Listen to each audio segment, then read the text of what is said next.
То есть мы начинаем делать с вами работу с того, что сначала текст, их описываем, потом знакомимся с тем, как делать задание.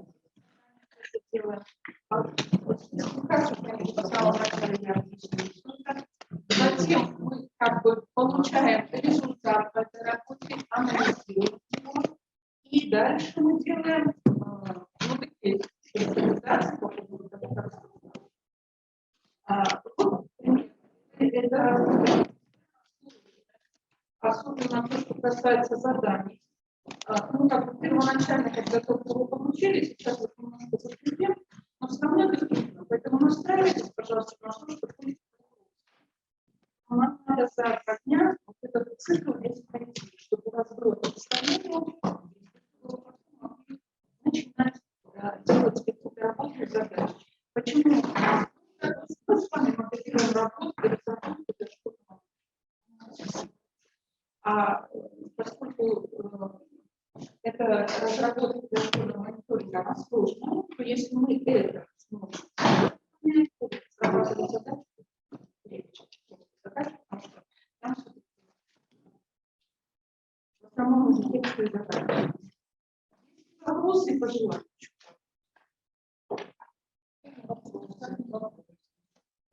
Вопрос.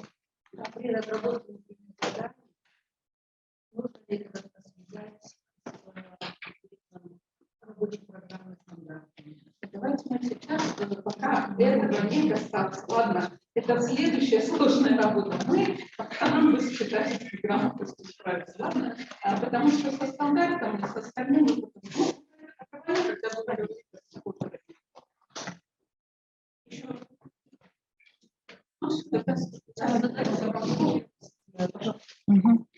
Уважаемые коллеги, мы вчера уже во всех группах проговаривали, я еще не вижу с теми, кто в отдельных группах занимается, покажу нашу связь и наше расхождение. Когда мы вчера вычитывали, досматривали все, что готовили, у меня получилось так. У меня получилось 3 блока. Один очень маленький, теоретический. С него обойтись нельзя именно вопросы читательской грамотности глобально. Потому что вы увидите одну деталь, о которой нам говорят наши боги, которые...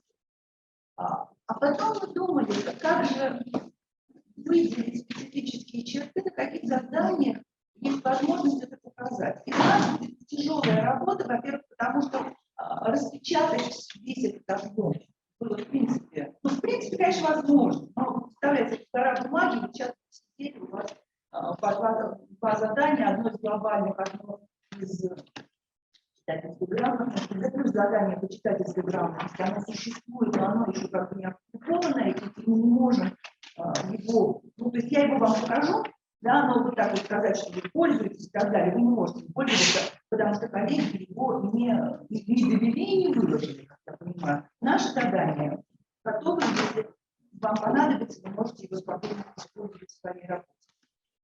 И вам придется сегодня читать, можно это делать, достаточно приличный экран, в отличие от аудитории.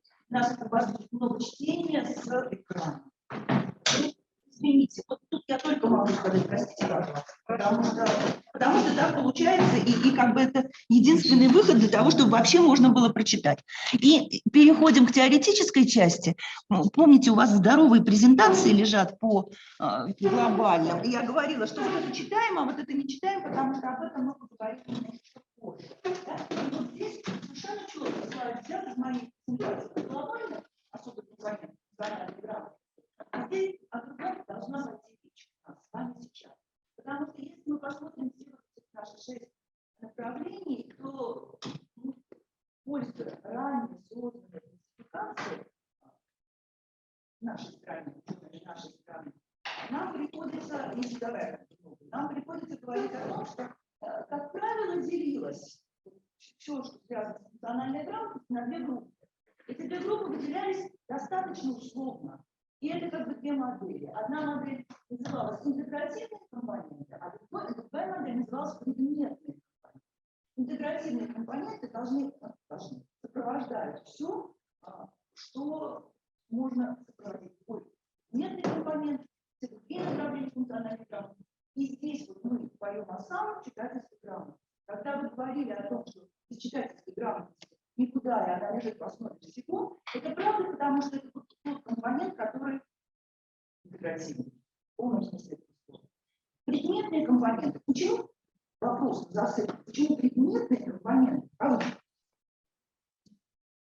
Потому что глобальная концентрация просто во всех уровнях. Это глобальное, это про все. Почему предметные? Кавычка. Про глобальные вы ответили совершенно правильно. Теперь вы распространите то, что вы ответили, а все остальное. Вопрос экологии. Потому что, да, они условно предметные. Я говорю, естественно, научная грамотность, ну, как бы ориентируется на предметы. Но она это не предметное знание. Да, согласны? Математическое, физическое это. И то мы можем сказать, что это не предметное знание чисто. У нас нет функциональной грамотности предметного. Об этом говорили, по-моему, 2 дня мы все так или иначе в разных местах своих выступлений. Да? Поэтому кавычки. Но условно предметы мы понимаем, да, большая связь проявляется с тем или иным предметом.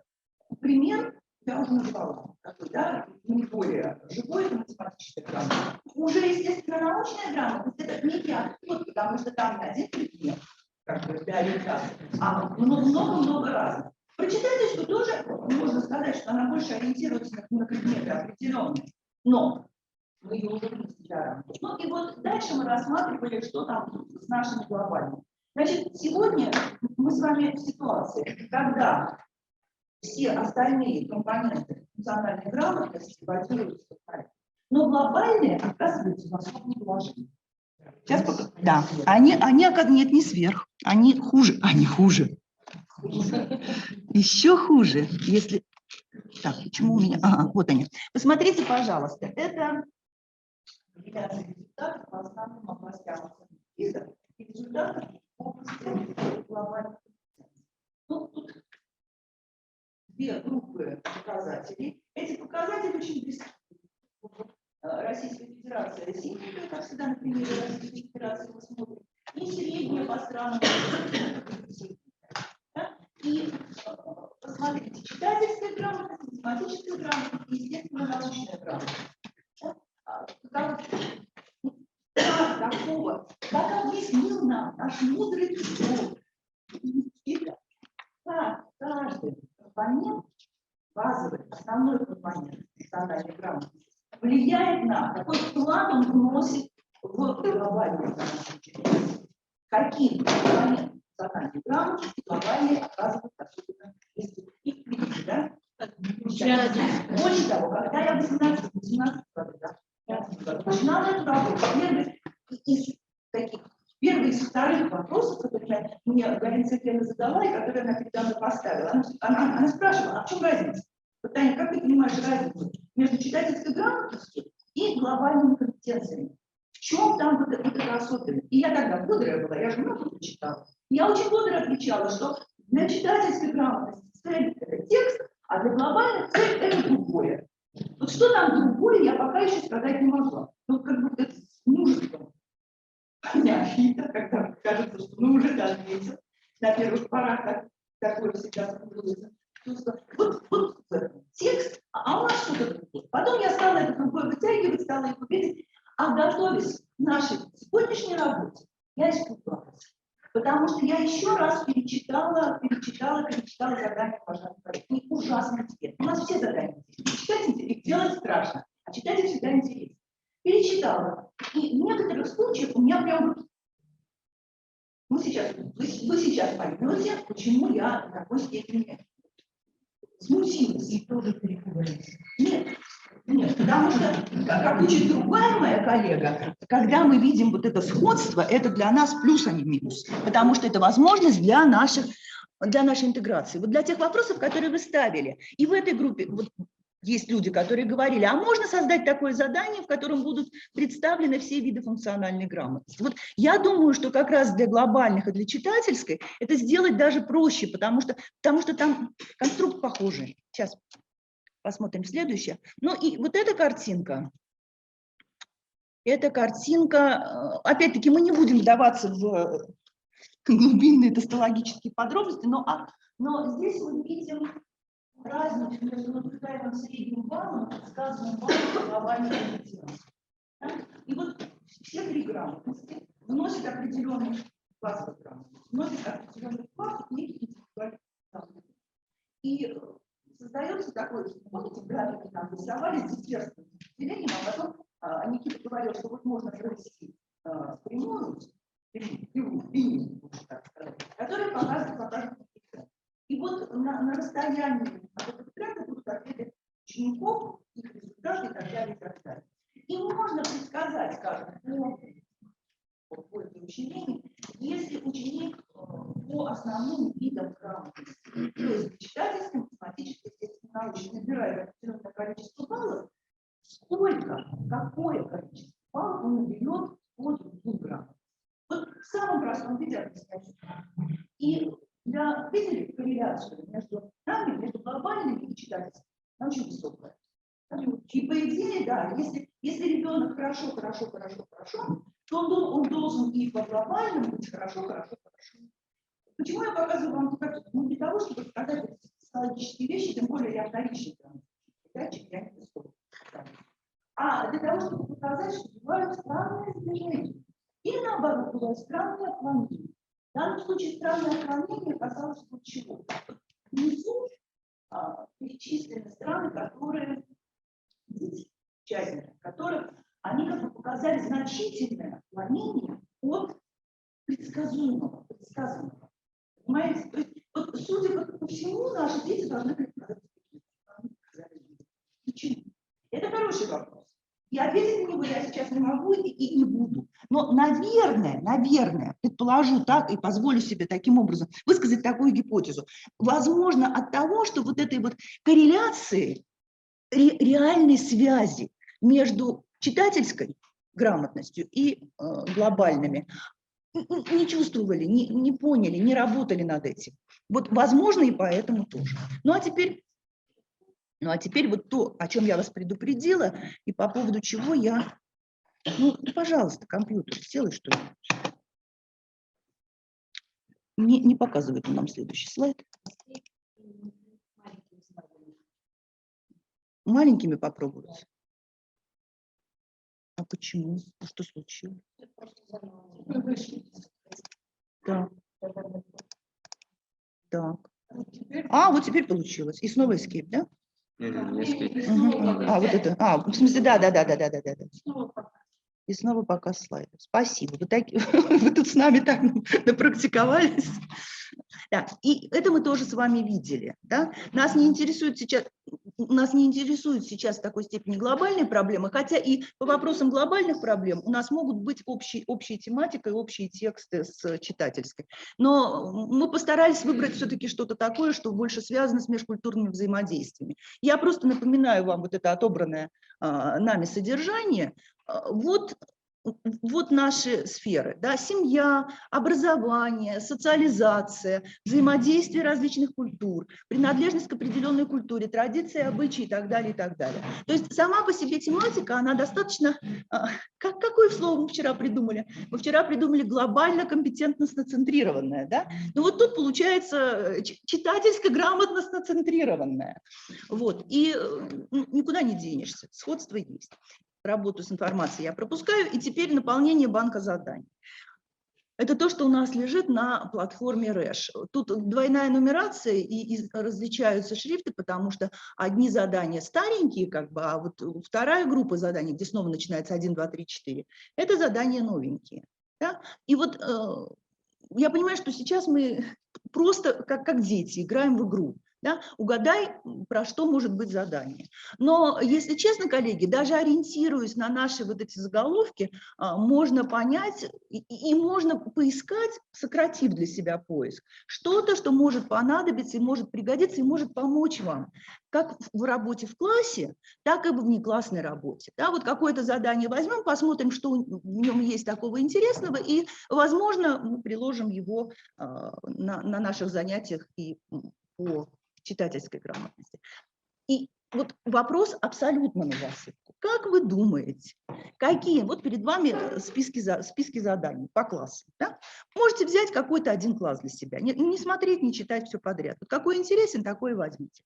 Как вы думаете, что из заданий, судя только по названию, что из заданий этого класса можно использовать, если можно посмотреть, если нам нужно подобрать какой-то материал и связать его с читательской грамотой? Ну вот вы какая хитрая, ну прям сразу ответили. Я думала, что вы будете... А почему любой? Потому что во все... Ой, теперь я отвечу. Потому что тексты, и потому что тексты просто, да, абсолютно правильно. Нужно посмотреть уже по качеству текста. Все. Эх, я думала, мы думать будем, а вы как-то сразу сходу и легко. Да? Ну и... Школьный совет. Моя школа.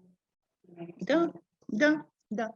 И вот задание, которое мне посоветовали коллеги, наши главные специалисты главные специалисты страны по читательской грамотности, они посоветовали мне выбрать задание «Тихая дискотека». Я прочитала, мне нравятся все, честно говоря, и с каждым из них можно было бы работать. Но пусть будет «Тихая дискотека», потому что я постаралась подобрать материал, ну, немножечко вот чтобы наш материал глобальный, он как бы чуть-чуть был связан с «Тихой дискотекой». Вам не работали вы с этим заданием? Еще не показывала вам? Нет. Любовь Анатольевна. Значит, давайте смотреть. Задание красивое, там картинка есть. Я картинку уже даже не стала включать в свою презентацию, потому что мне вас жалко было. Да? И вступление вот уже прочитали, наверное, пока я говорю, да? Что необычная тихая дискотека. Происходит дело в Праге, и какая замечательная дискотека. Сразу подумала я, и мне было интересно читать дальше. Ну и теперь два текста. Один вот перед вами, а второй будет обсуждение в чате. То есть спокойно просматривать, не будет никаких заданий, вам не нужно будет, нам просто принцип, да? Посмотрите, пожалуйста, почему дискотека тихая. Видно, я не очень закрою. Нормально.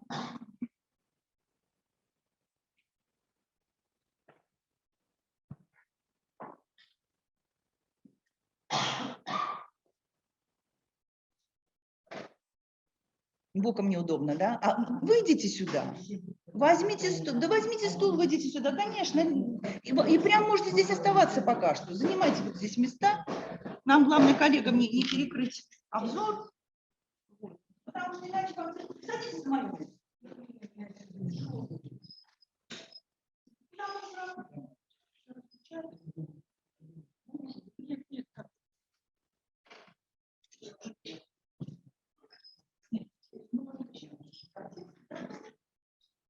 Вам интересно? Вы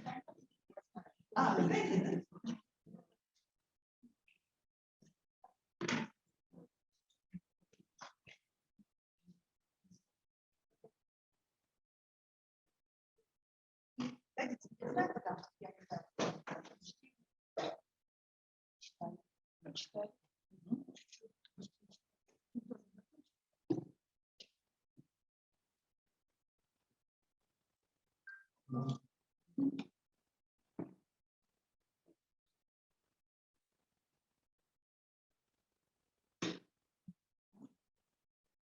Там даже два диджея получается. И тишина.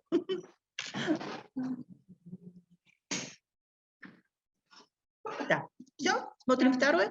И дальше идет, нет, по последнему, в данном случае по последнему, коллеги. Давайте терпеливо.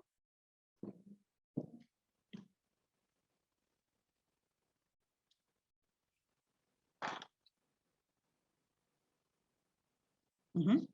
Передвигаемся. И пошло обсуждение в чате. Здесь 4 человека, и они высказывают Вадим, Ярослав, Вика и Татьяна. Просто они потом будут появляться у нас в заданиях. Да? И тут я могу почитать вслух, если хотите, чтобы всем было слышно. И сразу же рядышком первое задание.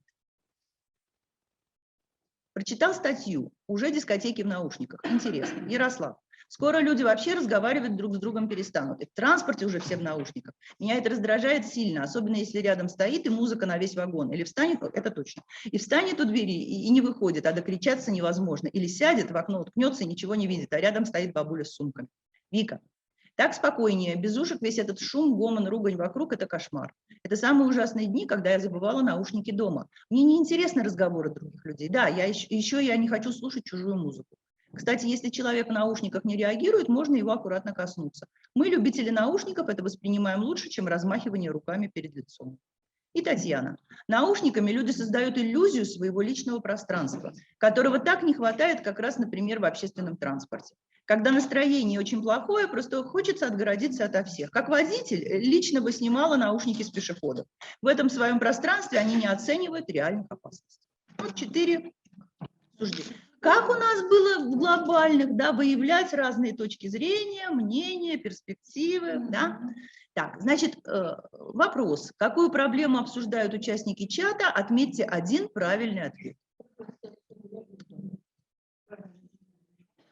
Так, высказываются в пользу ответа Б. Кто выбирает другой ответ?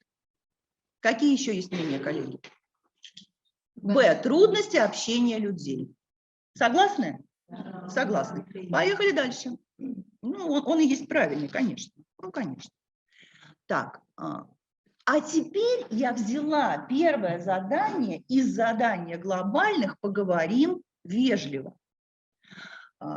Задание «Поговорим вежливо» посвящено, ну, понятно, по названию, там есть вступление, я его не стала сюда впечатывать, да? И здесь у нас идет сразу задание, вопросы к специалисту, прочитайте текст, вопросы к специалисту. И текст вот в этой части, во второй части. Тут мелко я озвучу, позвольте, пожалуйста.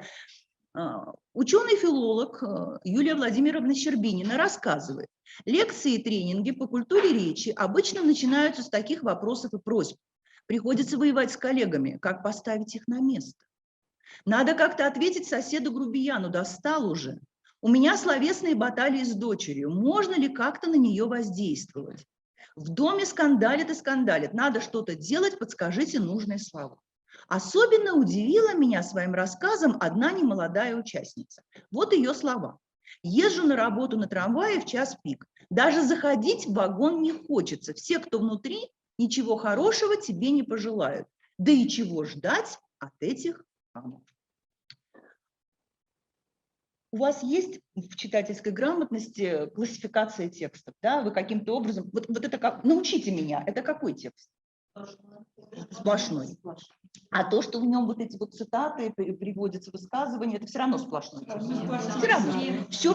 Это я не на засыпку, это я, что называется, на понимание. Да? Значит, у нас есть сплошной текст.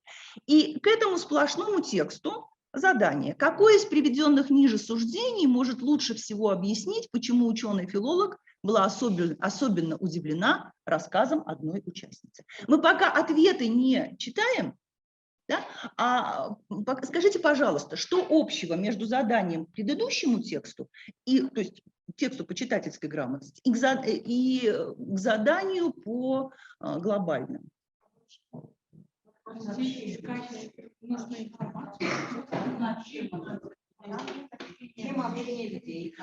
Так, это тема текста. А что общего в вопросах? Так, а если мы работаем с текстом, то фактически что мы искали там? Это было поиск информации. Там мы искали вообще общее. Смысл, да? Смысл, а здесь частное. Да. А здесь, подождите. Здесь тоже. А здесь мы что делаем?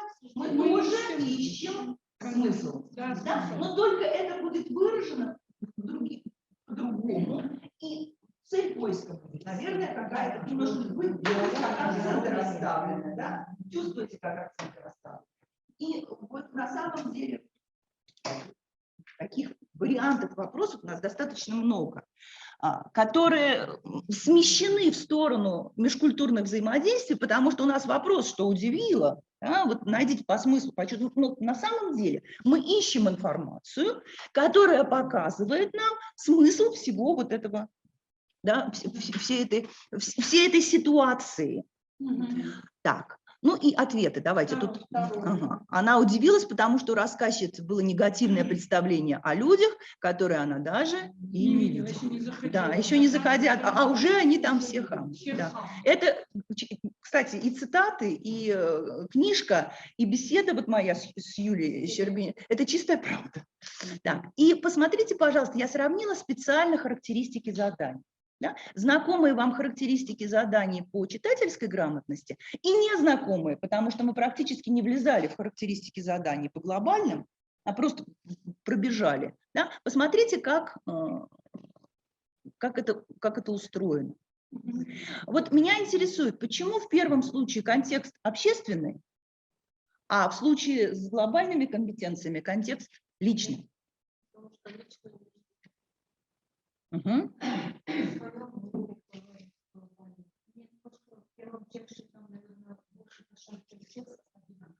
Угу.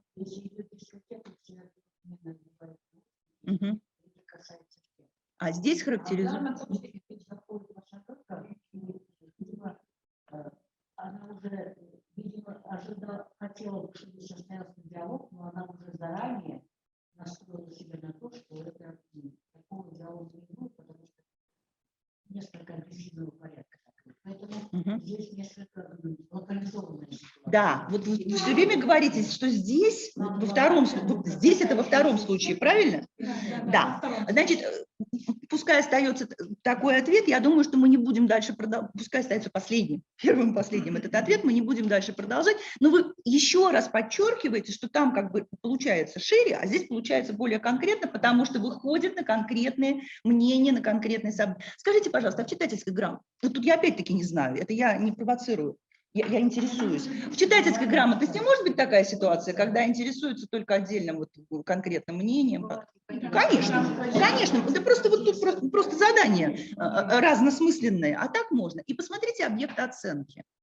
Умение понимать тему текста, а здесь соотносить мнение с контекстом. Да? И мы сказали, что это про смысл. Но кто изначально говорит, ставьте себе 10 баллов, и вы молодец, который говорит, что кто-то у нас соотносить, искать для задания по глобальным компетенциям. Говорили о том, что вот здесь нужно найти информацию, соотнести. Вы говорили, да? Вы говорили. Вот молодец, чувствует все эти вещи. Так, второе, теперь мы оставим на некоторое время наши глобальные, потом я вам это задание до конца покажу, оно занятное. Как мы всегда говорим, да, задания по глобальным интересно читать, их может быть неинтересно делать, а что там дальше будет, любопытно посмотреть. Но, кстати сказать, то же самое чувство я испытываю, когда читаю задания по читательской грамотности, потому что совершенно неожиданные какие-то вещи, хотя цель – это текст. Значит, ищем тех участников чата, кто высказывает абсолютно противоположные точки зрения. Отвечать будем? Да. Будем, давайте. Напомнить вам чат? Вика и Татьяна. Давайте мы вернемся к чату. Сейчас я. Просто напомните себе. И теперь уже смотрите с точки зрения задания. Да? То есть вам нужно найти противоположное. Там, наверное, еще кто-то, да, может быть? Ярослава тоже противоположная. Ну да, вариант. Так, он недоволен. А Вика и Ярослав, наверное, и Вика и Татьяна, нет?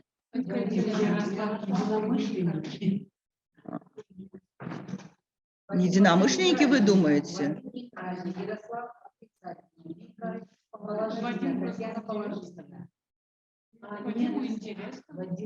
Ага. Ну, давайте посмотрим, что там получилось. Ага. Так, а я не знаю, я не выписывала правильных ответов, знаете, я выписала задание, так что вот если что скажем не так. У нас негативно был только Ярослав, значит, нам нужно рассматривать Ярослав. Так, разум. В том случае есть А и Б только правильно. Ярослав и Вика. А почему? У них же не, посмотрите, абсолютно противоположные. Мне кажется, что вот абсолютно, это значит, Вадима нам трогать. Ярослав и Вика, например. Сейчас мы спросим. А мы хотим правильный ответ. А у нас Давайте порассуждаем, правильный ответ можем. А мы хотим правильный ответ. Татьяна и Ярослав и Вика, да? все, не спрашиваем. Нашли. Правильно? Нашли, молодцы. Спасибо большое. Да, конечно, приятно, а я всегда ужасно радуюсь. Особенно при естественной научной грамотности, как попадешь пальцем. Ой, надо же, ну надо же. Так, третье задание. Прочитайте несколько утверждений. Выберите из выпадающего списка имя участника чата, который придерживается такой точки зрения. Вот там 4 участника, вот тут точка зрения.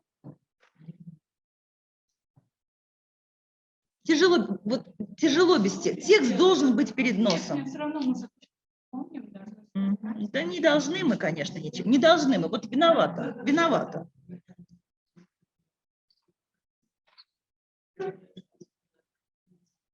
Вот. Это первый А, наверное, Ярослав. Знак того, что человек не хочет считаться, да, вот кто негативно, да, высказывается, это, если негатив Ярослав, то правильно. Нельзя на дороге, это последняя девочка говорила, что она бы сняла с пешеходов, Татьяна, да, нельзя, это общение, то, что делает общество человеческим, такое было вообще-то? Там говорилось, что человеческим? Мне кажется, в тексте этого не было. Давайте мы умные.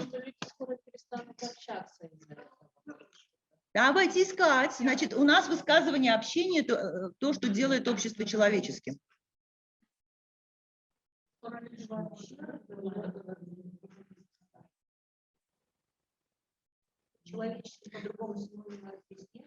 Вы знаете, я вот честно, я не знаю, как правильно. Правда, честное слово, я бы не выбирала вот этот ответ.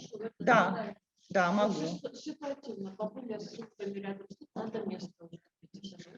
А не кажется ли нам, что мы додумываем, а не анализируем? Вот мы не берем информацию. Помните, у нас в глобальных... Надо выбрать, потому что там из 4 мы должны выбрать. Мы должны... у нас же нет такого варианта. Да. Ой, я одно, кстати, ощущение сделала, сейчас. Наушники, знак того, что человек хочет. Это мы уже сделали, это Ярослав. Мы на «вы». Мы на «вы» уже. Коллеги, понятно, да? Значит, первую ошибку, которую... Вот вы меня не поймали. Я-то говорила, что я ответов не знаю, а вы меня должны были поймать за хвост, потому что я плохо прочитала задание. Я стала искать точку зрения, которая нужно выбрать. То есть там всегда есть кто-то. Да. Вот. Вы мне доверяете больше, чем надо. Ну, посмотрели, да, формат, а то меня уже ругают, что мы медленно. Так, как соотносятся друг с другом текст «Тихая дискотека» и обсуждение в чате? То есть у нас опять как соотносится? Да? Это же опять смысл. Нам нужно найти общий смысл. Угу. Опровергают в чате, высказывают свое отношение к дискотекам, и в тексте «Тихая дискотека» и в высказываниях в чате обсуждаются близкие темы, их ничего не объединяет. Угу. Обсуждаются близкие темы. Да. И назовите основное преимущество «Тихой дискотеки» с точки зрения ее поклонницы, запишите свой ответ. Да? То есть это как бы задание с открытым ответом. Мы записывать ответ не будем. Значит, посмотрели одно, и теперь быстро прокручиваем наше «Поговорим вежливо». Там осталось немножечко. Значит, помните вот этот текст про вопросы к специалисту, да, и вот всякие возмутительные вещи. Какие из представленных ниже суждений отражают мнение участников тренингов и лекций по культуре речи, о которых рассказала ученый-филолог? Мы похожие действия выполняем. Да, мы ищем среди представленных ответов те, которые соответствуют определенным мнениям. Да? И то же самое практически вы делали выше, только проходило это в другой тональности. Вот можно мне так сказать? Да, проходило это в другой тональности, там задача немножко по-другому ставилась. То есть я в свое время правильно сказала, задача будет другая. Еще осталось только эту задачу сформулировать. Третье. Образ. И 4 можно. Да, образ опасного врага, например, она не знает людей, говорит про них. А я думаю, что здесь... Вопрос еще раз посмотрите. Какие из представленных суждений отражают мнение участников тренингов и лекций по культуре речи? А это вот и было про тренинги.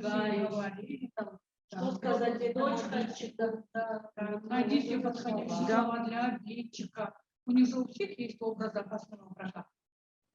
У этих людей стереотипное мышление. Однозначно третье, и мы задумались над четвертым. Ну, поехали дальше, ничего страшного. Так, поговорим вежливо, третье задание. Представь, и мы переносим вот эту общую ситуацию на взаимодействие конкретных людей.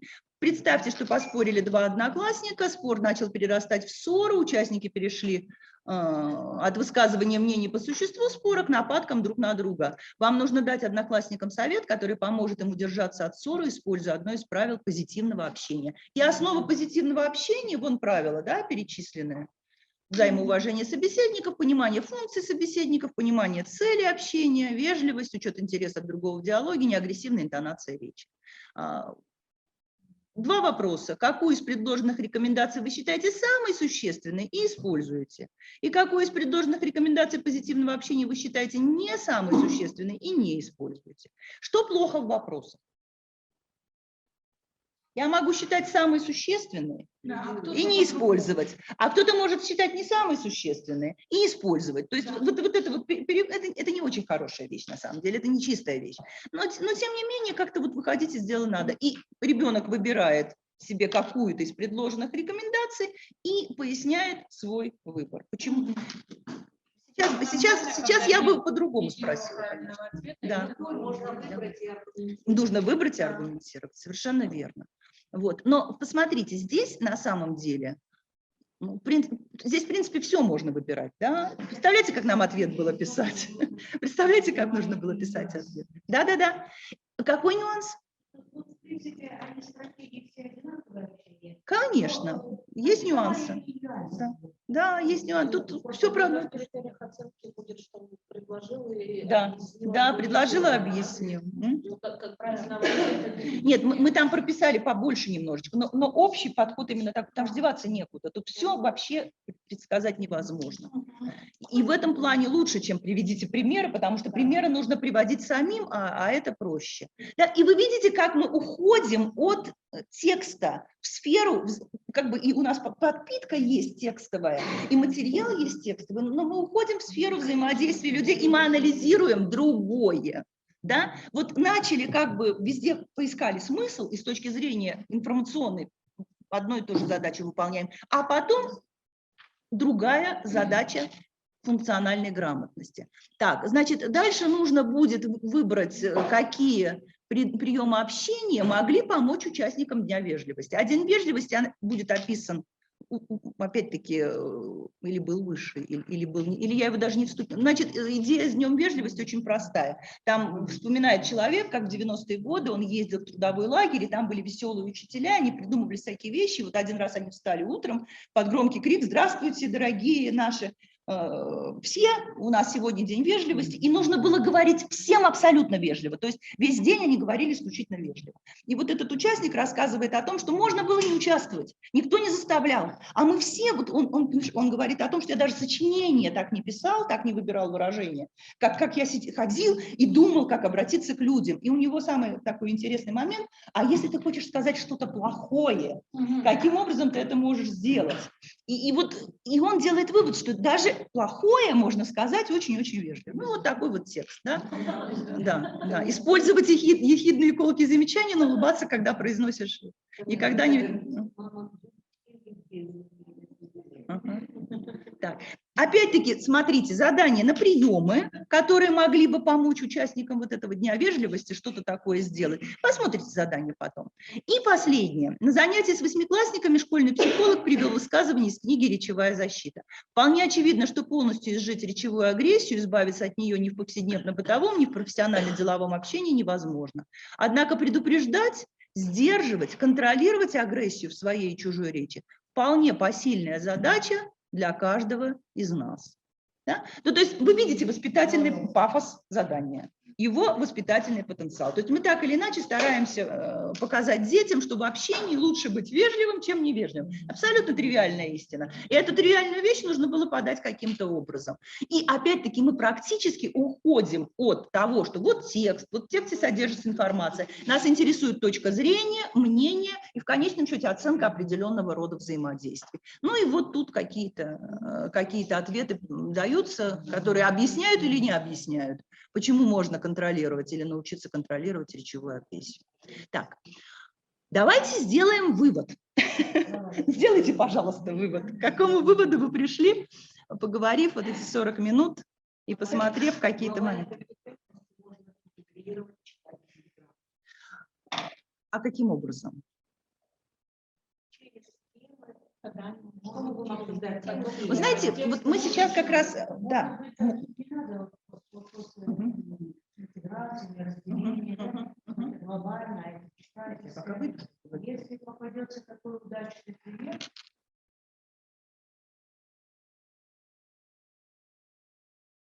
Да, и делая задание по читательской грамотности, что наверное, все-таки в центре внимания на определенных уроках, можно придать им какой-то разворот, связанный с... И вот сейчас, обсуждая наши моменты создания интегрированных заданий, то есть заданий, в которых можно было бы включить вопросы по одному виду функциональной грамотности, и по другому виду функциональной грамотности, мы, собственно говоря, к этому выводу пришли, что нам с читательской грамотностью проще всего даже не создавать ничего нового. Проще всего использовать тот текст, который есть, и развернуть, и добавить вопросы, которые соответствуют целям и принципам глобального. Вот, собственно, вывод у нас достаточно Можно ли вопросы. Да, для уточнения. Вот когда читательская грамотность, да, потому что мы все задания можем как-то оценить, аргументировать, да? И, может быть, даже информативно.